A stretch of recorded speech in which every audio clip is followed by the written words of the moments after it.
भाग्यवान व्यक्ति के 3 लक्षण हैं। अब इन 3 लक्षण में से आप कितने भाग्यवान हैं वो आपको समझ में आना चाहिए। बड़े प्रेम से आप लोग कहते हैं साहब हमारे यहाँ बेटा बढ़िया है, बहू बढ़िया है, हम तो बड़े किस्मत वाले हैं, हमारा पोता पोती नाती पंती सब जोरदार है। पर भाग्यवान व्यक्ति के 3 लक्षण हैं।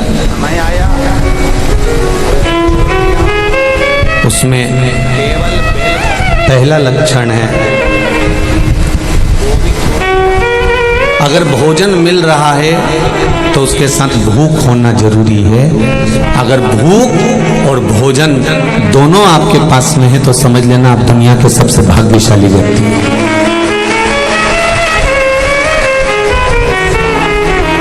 भोजन की थाली में सादी रोटी, मिस्सी रोटी, पराठा, बाटी, चूरमा, कढ़ी, चावल सब रखा हुआ है और इतना सुबह से कुछ भी नहीं खाया, उसके बाद भी आपको भूख नहीं है, तो फिर समझ लो शरीर में कष्ट है, कुछ टेंशन है, कुछ जीवन में पाने की और कमी रह गई है, इसलिए ये भोजन अब खा नहीं रहा। भूख नहीं लग रही, मेरे को इतना व्यस्त हूं मैं, इतना बिजी हूं मैं कि मुझे भूख नहीं लग रही। भोजन के साथ यदि भूख है तो समझ लेना कि दुनिया के सबसे ज्यादा भाग्यशाली व्यक्ति आप हो। आस्था चैनल पर जितने सुन रहे हो, फेसबुक पर सुन रहे हो, सब ध्यान से सुन।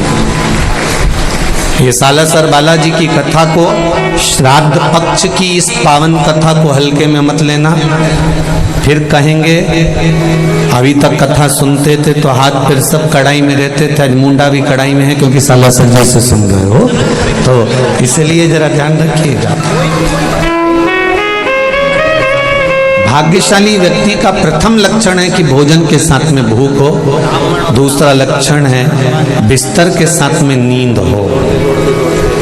भाग्यशाली व्यक्ति का दूसरा लक्षण है कि बिस्तर डनलप का गद्दा मिला है, एसी का कमरा मिला है, डनलप का गद्दा है, रोज रात्रि को 1 गिलास दूध भी पीने को मिल रहा है, केसर भी डली हुई है, सब कुछ बढ़िया है। पर सोए गद्दे पर बढ़िया रजाई भी ओढ़ी, पर रात भर करमट बदलते बदलते निकल जाए तो समझ लेना तुम जिंदगी में कोई भाग्यशाली नहीं हो। बिल्डिंग भले 4 मंजिल की बना ली पर भाग्य नहीं लिखा कर लाए। तुम भाग्यशाली नहीं हो सकते।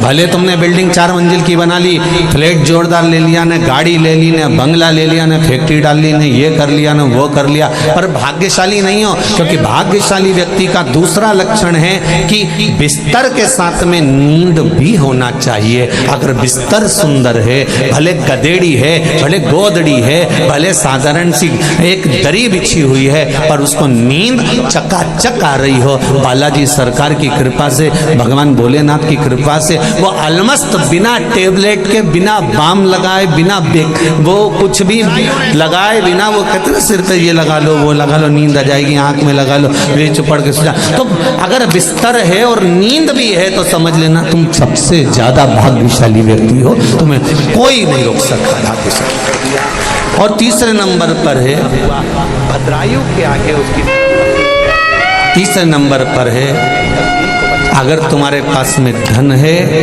और धन के साथ में आप वो धर्म में जुड़े हुए हो तो समझ लेना कि आप भाग्यशाली हो। धन के साथ धर्म भी होना चाहिए। महापुराण की कथा में पति लिखा अड़भंगा, भस्मी रवाने वाला, जटाजूट बांधने वाला, नग्न वेशधारी। पार्वती जी बड़ी हुई, वन में चली गई तपस्या करने के लिए, भगवान शिव का तप साधना कर, तप साधना में लीन। समय आया, भोजन छोड़ दिया, केवल बेलपत्री के पत्ते का सेवन करती थी, वो भी छोड़ दिया। केवल श्वास, नासिका के एक छिद्र से श्वास लेना और दूसरी श्वास छिद्र से छोड़ देना,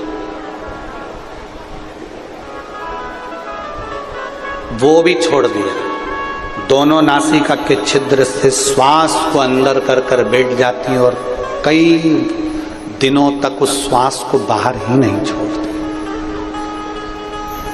अब परीक्षा देखिएगा, शंकर भगवान ने जो पार्वती जी की परीक्षा ली है वो कितनी विचित्र ली। अजगर, मगर, अड़भंग शिव बार बार बनकर आते हैं और पार्वती जी की परीक्षा लेते हैं, पर पार्वती मैया उन परीक्षाओं से डरती नहीं। मेरा बेटा बेटियों से निवेदन है, मैं मेरी बेटा बेटियों से निवेदन करूंगा कि कभी जिंदगी में आपको परीक्षाओं से डरना नहीं। पार्वती जी भी नहीं,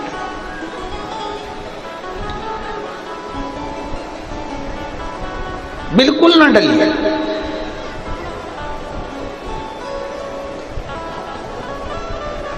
और पार्वती जी नहीं डरी। इतना परीक्षा लिया है पार्वती जी की, इतनी परीक्षा वही की वही भद्रायु और कीर्तिमती के साथ में हुआ, कीर्तिमालिनी के साथ हुआ। ब्राह्मण और ब्राह्मणी का रूप रखकर भगवान शंकर पार्वती दौड़ते दौड़ते दौड़ते दौड़ते भगवान शिव और पार्वती दौड़ते दौड़ते आए और पीछे शेर भद्रायु और कीर्तिमालिनी के पास पहुंचे। चिल्लाने लगे शंकर भगवान ब्राह्मण के रूप में, बचा लो पीछे शेर आ रहा है, बचा लो पीछे शेर आ रहा है। भगवान शंकर की धर्मपत्नी माता पार्वती जो ब्राह्मणी का रूप ली थी वो भी चिल्ला रही है, बचा लो पीछे शेर आ रहा है। इतनी देर में तो भद्रायु ने धनुष उठाया, बाण उठाया,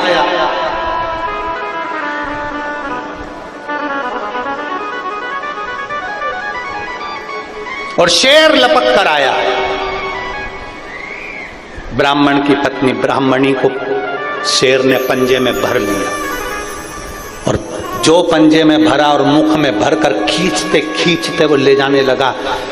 भगवान शंकर जो ब्राह्मण के रूप में थे वो हाथ जोड़कर कहते हैं, भद्रायु मेरी पत्नी को बचा ले, मेरी पत्नी को बचा। भद्रायु ने जो बाण छोड़ा शेर को लगा पर वो छेदित होकर चले गया, पर शेर उस ब्राह्मणी को खींचता खींचता ले गया। आखिरी में ब्राह्मणी के टुकड़े टुकड़े सामने शेर ने कर दिए और खाना प्रारंभ कर दिया। ब्राह्मण रोता बिलखता हुआ भद्रायु के आगे, उसकी धर्म पत्नी के आगे हाथ जोड़कर कहता रहा, मेरी पत्नी को बचा लो, मेरी पत्नी को बचा लो। पर भद्रायु से वो पत्नी बच नहीं पाई।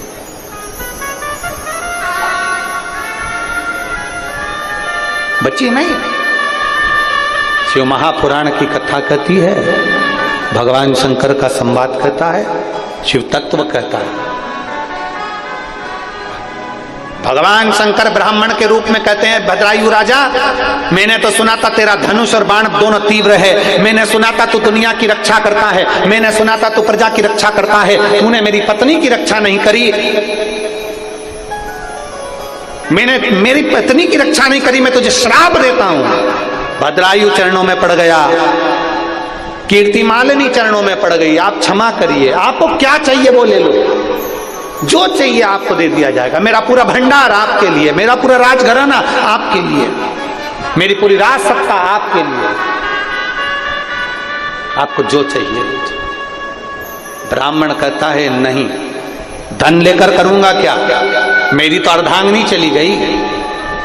राजन अगर इतने बड़े धर्मात्मा हो तो आप क्या अपनी अर्धांगिनी को मुझे दे सकते हो? आपकी पत्नी कीर्तिमालिनी को क्या मुझे दे सकते हो? राजा ने हाथ जोड़कर कहा, महाराज कैसी बात करते हो, आप ब्राह्मण हो, आप ब्राह्मण हो, एक संत, एक साधु, सन्यासी, तपस्वी, ब्राह्मण, साधक, उपासक की वाणी क्या होना चाहिए, शब्द क्या होना चाहिए, उसकी लैंग्वेज क्या होना चाहिए, उसके मांगने का तरीका क्या होना चाहिए, उसको क्या बोलना चाहिए, मैं क्या बताऊं महाराज।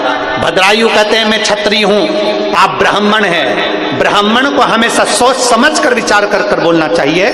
कहीं आपकी वाणी में कोई ऐसा शब्द तो नहीं आ गया, कोई संत, कोई साधु, कोई सन्यासी, कोई तपस्वी, कोई साधक, कोई उपासक जो भगवान को मानने वाला है, परमात्मा को रिझाने वाला है, वो अपनी वाणी को इतना विचित्र कैसे कर सकता है, अपनी वाणी को इतना ऐसा कैसे कर सकता है कि आप अपनी पत्नी दे दीजिए। नहीं नहीं।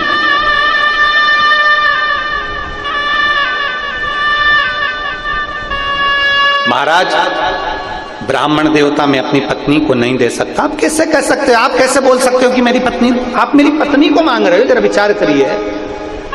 मैं नहीं दे सकता। बस तो राजन, श्राप झेलने के लिए तैयार हो जाओ। तब आखिरी में मालिनी, कीर्ति मालिनी ने अपने पति को देखा और पति ने कीर्ति मालिनी को देखा। ब्राह्मण है, दरवाजे से खाली जाए, ठीक नहीं। राजा ने हाथ में संकल्प लिया, ठीक है, मैं अपनी पत्नी को तुम्हें दे देता हूं, मैं अपनी पत्नी को तुम्हें दे देता हूं, पर अभी शरीर को नहीं रखूंगा, क्योंकि मेरी पत्नी को मैं बहुत चाहता हूं, मेरी पत्नी को मैं बहुत स्नेह करता हूं। सामने चिता लगाई और सामने चिता लगाकर अग्नि को प्रकट करा और भद्रायु राजा उस अग्नि में कूदने वाला था। इतनी देर में उस ब्राह्मण के स्वरूप में से शंकर भगवान निकलकर बाहर आए। शिव बाहर,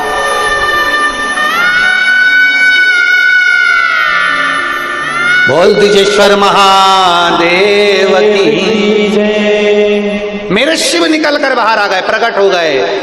शेर था वो गायब हो गया। जो ब्राह्मणी को खाया था, जो ब्राह्मण की पत्नी को खाया था, ब्राह्मणी को, उसमें से पार्वती जी प्रकट होकर बाहर आ गई। शंकर पार्वती ने दर्शन दिया। भद्रायु, तुम मेरी आराधना करते हो ना, इसलिए मैंने परीक्षा ली थी। भद्रायु, मैं परीक्षा लेने के लिए तुम्हारे पास आया। राजन, आज मांग ले, तुझे क्या चाहिए। आज मैं प्रसन्न हूं, क्योंकि शंकर को लोग धन से प्रसन्न करना चाहते हैं। शंकर को लोग बहुत सारे इत्र सुगंध से प्रसन्न करना चाहते हैं। शंकर भगवान को लोग अपने वैभव और सत्ता से प्रसन्न करना चाहते हैं। शंकर भगवान खुद भद्रायु के सामने कहते हैं, सुनो भद्रायु, मैं तुमसे इसलिए प्रसन्न हूं क्योंकि तुम मुझे प्रसन्न करने के लिए कभी धन और दौलत नहीं, मुझे प्रसन्न करने के लिए केवल एक बूंद जल समर्पित कर देते थे, इसलिए आज मैं प्रसन्न होकर तुम्हें वर प्रदान करने लगा। मेरी जीजियों, मेरे जीजाओं, मेरी माताओं, मेरे भाई, मेरी बहन, और जितने आस्था चैनल पर कथा सुन रहे हैं, जितने फेसबुक यूट्यूब पर कथा सुन रहे हैं, जितने परतवाड़ा की इस पवित्र भूमि पर कथा को श्रवण कर रहे हैं, उनसे निवेदन करूंगा, एक बूंद जल अगर महादेव को चढ़ाया जाता है तो महादेव तुम्हारे अपने हो जाते हैं। जो तुम मांगते हो वो महादेव को तुम्हें देना ही पड़ता है। जब एक बूंद जल से महादेव हमारे हो जाते हैं तो एक लोटा जल तुम रोज चढ़ाते हो तो क्या महादेव तुम्हारी नहीं सुनेंगे?